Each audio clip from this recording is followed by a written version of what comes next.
Hey, we're talking up Lake of the Woods. We're up here in Lake of the Woods out of Borderview Lodge. We're in a sleeper shack. We've been here for a couple days. We're going to head home. I want to talk about how we caught our fish. We've caught everything from nice walleyes. Jack got a walleye that was 24 inches. We caught a lot of saugers, dozens and dozens of saugers, some small ones, some nice ones we got in the bucket that we're going to take home. A lot of eelpout, some tulipy.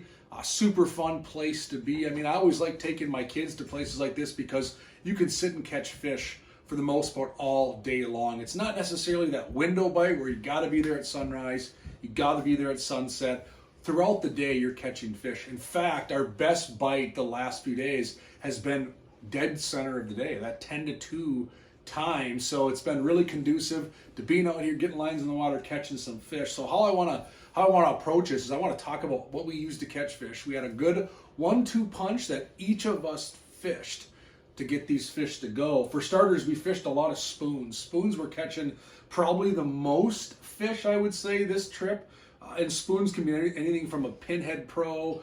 We were catching them on rattle and blade spoons. We caught some on leech flutter spoons. We caught them a variety of ways. And I'm just fishing myself. I fished this 1/8 ounce Pinhead Pro. This is gold green, got a little yellow underbelly, and I'll talk about color selection as well. And you can see on there, all I'm doing is I'm taking that fathead minnow head. I'm not overthinking this approach. It's a fairly small morsel, which was key. We weren't catching anything, at least this trip. If you're coming up here recent future, we weren't catching much this trip on anything as big as a 1/4 ounce. Everything was an 1/8 ounce and smaller. So this was an 1/8 ounce non-jointed gold, basically Pinhead Pro minnow head. That was my receiving end on a lot of my fish catches. And I'm using a brand new Midnight Dead Meat quick tip rod, and it was nice to see that fish come up and just pick it up. Sometimes it was an up bite, and I'm fishing just that Tatsumi reel. I got 5 or 6 pound test frost monofilament on here. I was using a mono, I wasn't using a braid. Again, that soft limber tip, when that fish comes up, they would pick it up. Sometimes that load of that lure would just pop up even. We had some pretty finicky light biting walleyes and saugers, and this was one of my go-to setups. So this was one thing I put into battle, caught a lot of fish with this.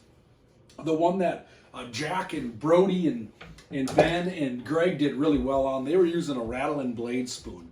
Again, 1/8 ounce. This is the gold back, glow red front. You can kind of hear that rattling blade spoon. Again, tip with a minnow head. They were using a similar setup. This is just another dead meat rod. This is a standard dead meat. You're looking at a Kedrick reel, same thing, 5-6 pound test monofilament. Jack was using a Scepter carbon rod. Medium light action 32-inch rod, doing the same thing with this spoon. So we had times where these fish were really keying in on noise, and that's where this rattling blade spoon caught a bunch of fish. I was fishing that Pinhead Pro without a rattle. Sometimes it's maybe more in our head than not, but these were the ones that were really working well and catching fish. Same type of setup, same type of approach. And then we were also fishing an assortment of leech flutter spoons. And this is where I'm going to talk about color real quick. And what we noticed is that when you have a cloudy day, the glow patterns, the bright, gaudy, fire tiger, perchy glow pattern type stuff really caught a lot more fish. And then when that sun kind of peaked out, we switched to more natural golds, silvers, things like that. And that's how we caught fish when the sun peaked out. So that was a real big tip that we noticed is cloudy days, more of your brighter, in your face, this top stuff, right? That glow. And then on the more sunny days, we went down to this kind of stuff, your golds, your metallics. That stuff seemed to really catch fish. Now I talked about a 1-2 punch, and the 1-2 punch for us is we had 2 lines next to each other. We have a rod that we're working, you saw that, those spoons rods. That was what was working well to catch a lot of fish. But we also had a set line. And my set line was a 32-inch medium light Scepter carbon Kedrick reel, 5 pound test. I was using monofilament, or you can run fluorocarbon. And on the receiving end of this was a drop double XL large panfish jig. So this is a tungsten, call it a panfish jig. I love this for walleyes. And this comes in a variety of colors. I was using this kind of a parody color. It's got an orange, white, yellow bottom. It's got the blue tops, the bars. This is a glow bait. This was working really well. We also were using, you can see here, variety of colors. We were using the plain glow. We caught a bunch on the glow red. And we also, when we had sun peak out for these several hours throughout the day, we switched to that gold.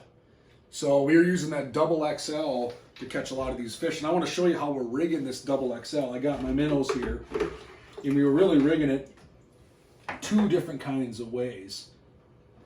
And we're using all fat heads. So what I'm doing is generally speaking, I'm not using the biggest fat head I can find, and I'm not necessarily using the smallest. I'm kind of using the medium size. And I'll show you one way I'm fishing this is I'm hooking that minnow right through the head, right through the lips, and it's going to fish a little more natural. So if I find a situation where fish are chasing that bait around, I'll fish it that way. That'll be my set line. I'll put that about 1.5 to 2 feet out the bottom. I'm watching that rod tip work, but then I can work that bait a little bit, right? I got a little more aggressive fish. However, in many situations, this last couple days, we were changing it up, and we were taking that fat head and we were hooking it kind of right behind that dorsal fin, so it sat like this. And that was more of our set line approach. So we were having this sit down 18 inches to 2 feet out the bottom, watching that rod tip. And a lot of times that fish would come in, it would come up to this set line, this moving minnow, this injured minnow. You'd see it rise on your Vexilar at that level. You'd grab your jig rod, your spoon rod, you'd work it, it'd come over and whack your spoon rod. So I would say about 70% of our fish came on that jig rod, 30% came on that dead stick rod. And it was kind of fun because that fish would be working that spoon, and all of a sudden it would kind of go stall out. You'd look over at your jig rod and that rod tip would go, and then just slowly bend. So I was fishing this approach myself. I like that little more stiff, hard hook set rod if I need to on the set line. You can also use a dead meat on the set line because you can sit and watch that rod tip really move, and when that fish just pops it, it'll start to bend. So you can definitely jig and dead stick with a dead meat rod. So if you have a couple dead meat rods, you're probably good to go. This will work really well for Saugers, walleyes. We've caught big eelpout. Jack caught an eelpout that was probably 7-8 pounds on these same type of setups. We're not trying to overthink it. Same thing with the Tulabee, Sauger. They're all biting this sort of thing. So that's our 1-2 approach. That's how we caught these fish the last couple days. If I was coming back up again the next few days, I'd probably be doing the exact same thing. And make sure you're ready. You're on the ice, ready to rock when the sun comes up. You're going to fish throughout the day, fish until that sun goes down, and then guess what? We went back into Border View, cooked up our fish, had a nice meal, hung out, played some pool, made the most of our experience. So had a blast. The boys had a blast. You guys have fun? Yeah. The boys had a blast. We were up here catching a whole bunch of fish, and it was a good time. What do you guys want to say? Anything to add? Awesome. Yeah. We also had those rattle reels down too. We did have some rattle reels down during the evening. We only caught a few fish in the rattle reels. It's pretty dark down there. You're really not going to catch a ton of fish at night. It's just the honest truth. It's not like your clear water lakes. But we did get some Saugers that night. Caught a couple eelpout on at night, which was super fun. But for the most part, the day bite, our best bite again, middle of the day, 10 to 2, high sun's the better. Totally goes against all of your walleye formulas, but that's Lake of the Woods. That's how things happen. And we had a whole lot of fun at Border View Lodge. Now what do we get to do? Drive home? Yeah. Tell some stories and reminisce on a couple good days of fishing. Mm-hmm.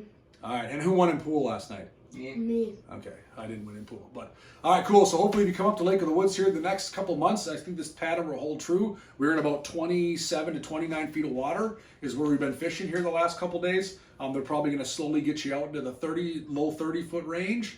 But again, same technique. I would do the exact same thing if I was fishing. And anything from 18 inches off the bottom of the lake up to 4 feet is where we were getting that strike zone. And those were active fish, and they were taking the baits and having some fun. So have some fun. Again, thanks to Border View Lodge. This was a great time. We had a whole lot of fun. Thanks to Greg Jones, Midwest Outdoors. You're going to see some of the action that we captured the last couple days. You're going to see that next year on television. So thanks for watching, and good luck if you go to Lake of the Woods and catch some fish.